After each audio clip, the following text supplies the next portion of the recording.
Democratic Congressman Dean Phillips said that the Ukrainian ambassador had explicitly asked lawmakers not to share anything on social media until after the meeting ended, just for Zelensky's security. Is that true? Was it a mistake for you to tweet that picture? Marco Rubio shared screenshots of a Senate video call with Vladimir Zelenskyy on Saturday, despite being told not to do so due to concerns about the Ukrainian president's safety. And then he got ripped up on social media. Welcome into TYT's Overruled. I'm your host, Adrienne Lawrence. You can always trust the GOP to jeopardize a situation. On Saturday, Ukrainian President Vladimir Zelenskyy agreed to meet with members of Congress. Officials instructed legislature not to share the conversation due to concerns about Zelensky's safety.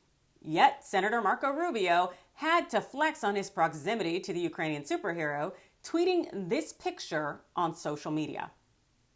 On Zoom call now with President Zelenskyy of #Ukraine. It didn't take long for the internet to come for the Florida senator. Political analyst at the Palmer Report tweeted this: "Delete this. You were asked not to post it to begin with. You're a threat to Ukrainian national security and by extension, a threat to American national security. In fact, delete your entire account and then resign." Representative Dean Phillips put this out there. The Ukrainian ambassador very intentionally asked each of us on the Zoom to not share anything on social media during the meeting to protect the security of President Zelenskyy.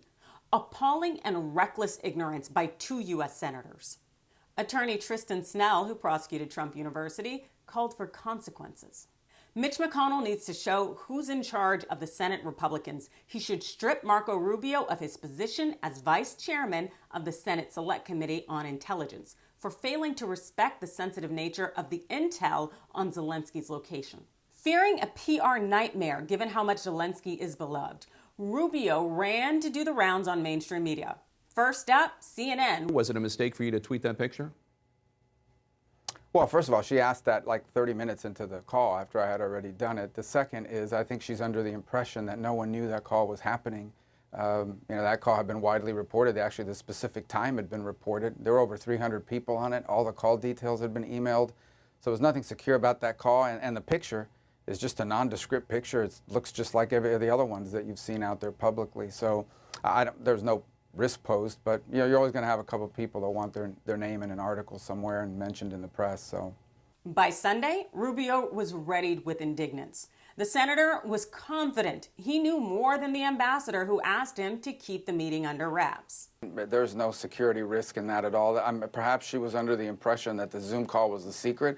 It had been broadly reported, like multiple outlets, maybe even ABC had tweeted it was at 9:30. There were over 300 people on this call. The details of the call were emailed to a bunch of people.